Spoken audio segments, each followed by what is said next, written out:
নমস্কার, আজকে আমি বানাবো বেগুন মশলা।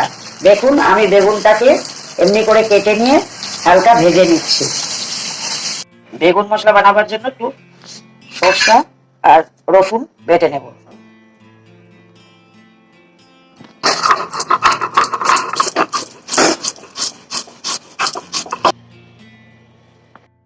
বেগুন হালকা করে ভাজা হয়ে গেছে, এবার উঠিয়ে নিচ্ছি।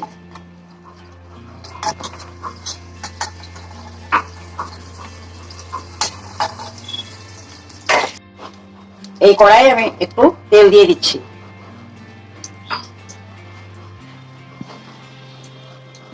একটু কালো জিরা ফোড়নে দিচ্ছি। এবার আমি এখানে পেঁয়াজগুলোকে কুচিয়ে কেটে রেখেছি, এটাকে ভেজে নেব। পেঁয়াজটাকে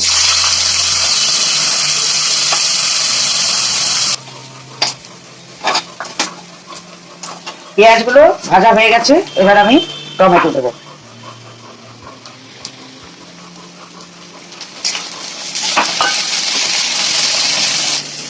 এরপর আমি আন্দাজ মতো হলুদ, লবণ,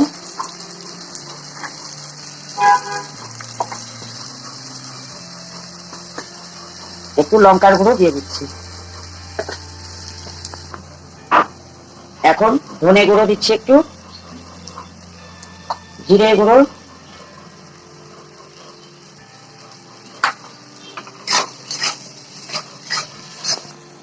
একটু আদা বাটাও দিয়ে দিলাম,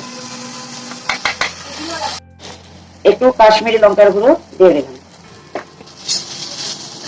যে সরষাটা বেটে রেখেছিলাম, রসুন আর সরষা, ওটা এখন আস্তে আস্তে দিয়ে দিলাম।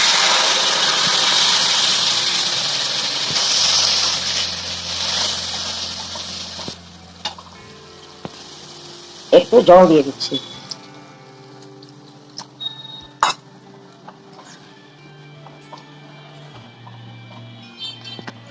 এবার বেগুনগুলোকে আস্তে আস্তে বসিয়ে দেবো।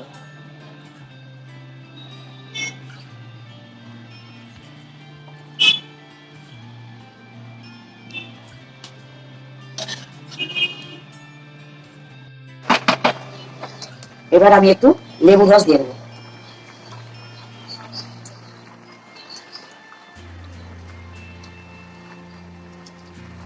আপনারা চাইলে আচারেরও মশলা দিতে পারেন।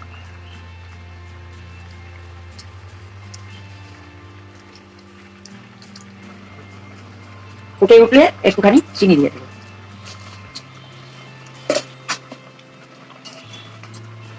এবার একটু গরম মশলা দিয়ে দেবো, রং হবার জন্য। দুটো কাঁচা লঙ্কা দিয়ে দিলাম। বেগুনটা একটু শুকিয়ে এলে আমার নামিয়ে নেবো, আমার বেগুন মশলা রেডি হয়ে যাবে। বেগুনটা মাখা মাখা হলে নামিয়ে নেব, তাহলে আমার বেগুন মশলা রেডি হয়ে যাবে। আমার বেগুন মশলা বানানো হয়ে গেছে। আপনারাও ট্রাই করে দেখবেন, গরম রুটি বা গরম ভাতেও ভালো লাগবে।